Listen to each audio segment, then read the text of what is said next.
While chasing a high-level adversary through the multiverse, I was forced into unfamiliar territory. He had the ability to phase through dimensions, manipulating fixed points in time like threads in a web. During the pursuit, I encountered alternate versions of myself. Some were peculiar, others more savage. But one of them was different. Remarkably different. This one operated from a world saturated in color and harmony, where the shadows do not dictate the streets. He seemed brighter, more expressive, and more prepared than me. I say that without hesitation. More prepared. Last time I encountered him, time was not on my side. I was forced to retreat before I could assess.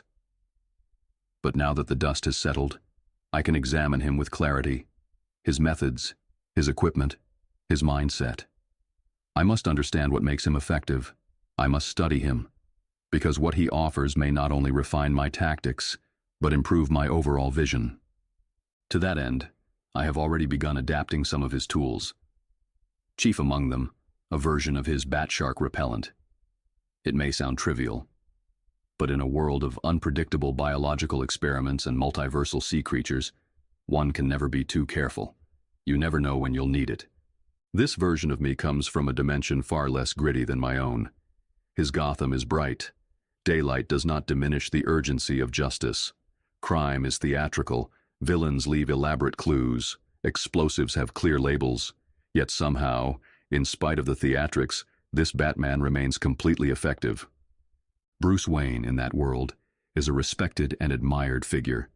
Sincere, principled, publicly humble, privately methodical. He does not use fear as a weapon.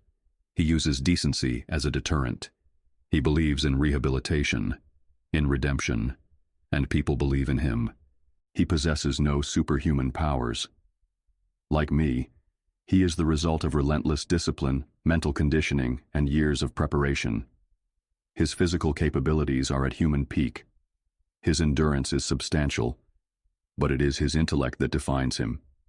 He has solved puzzles under chemical pressure, escaped traps with minimal tools, created counteragents with limited resources.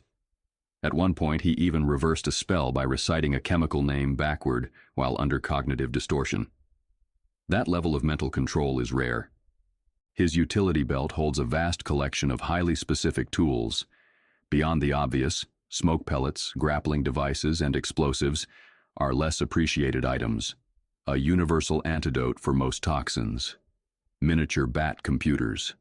Remote-controlled drones disguised as actual bats. And the aforementioned bat shark repellent, which works on various aquatic predators. Then, there is the molecular rehydrator. It allows for the reconstruction of dehydrated human beings. Yes, it exists. And yes, it works. He used it to restore diplomats reduced to powdered form. He even understood the importance of using soft water to avoid molecular fusion.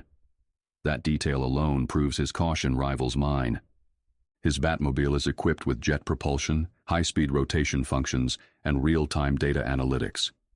Its dashboard provides rapid access to police bulletins, suspect tracking, and onboard lab diagnostics. The Batcave is a marvel of early computing and procedural logic. The computer systems are simplified but effective. Crime files, evidence vaults, rotating costume racks, and automated polls for rapid costume changes. Everything is organized, everything is labeled. I used to find it absurd. I no longer do. When every second counts, clarity matters. Combat-wise, he fights with control. He does not go for lethal force.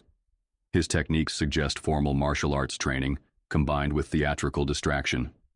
Every punch, every kick, is timed for both impact and perception. Villains underestimate him. They never should. And his psychological resilience is more advanced than people think. He has resisted mind control, escaped hypnosis, reversed moral corruption with willpower alone. In one instance, he restored his own ethical compass after exposure to a beam that reversed good and evil. He recognized the flaw in his own altered behavior and corrected it through logical deduction. Impressive.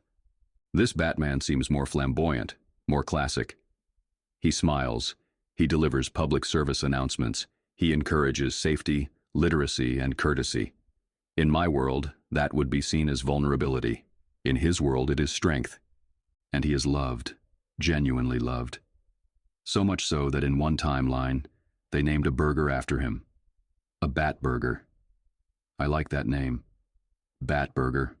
Has weight to it. His partnership with Robin is tight-knit. Robin is not a liability. He is sharp, curious, and courageous. Together they form a team with unwavering trust. Their synergy is unmatched. No hesitation. No doubt. This version of me is living proof that the Batman identity does not have to come from pain alone. That it can be inspired by hope. That order can be restored without always descending into fear. Now, what can I adapt? The bat shark repellent, already in production. The costume change mechanism, although impractical in my environment, has potential for rapid deployment protocols. The rehydrator, while dangerous if misused, could change emergency medical response forever. The bat computer labeling system, once mocked, is now under review in my cave. I have begun redesigning interfaces for clarity and emergency prioritization. And the Bat Burger, not an invention, but a symbol. If a city can love its protector enough to put his name on something that brings people together, then perhaps there is more to being Batman than just justice. This Batman is more than a crime fighter. He is a lesson, a blueprint, a reminder, not just in how to fight crime, but in how to live.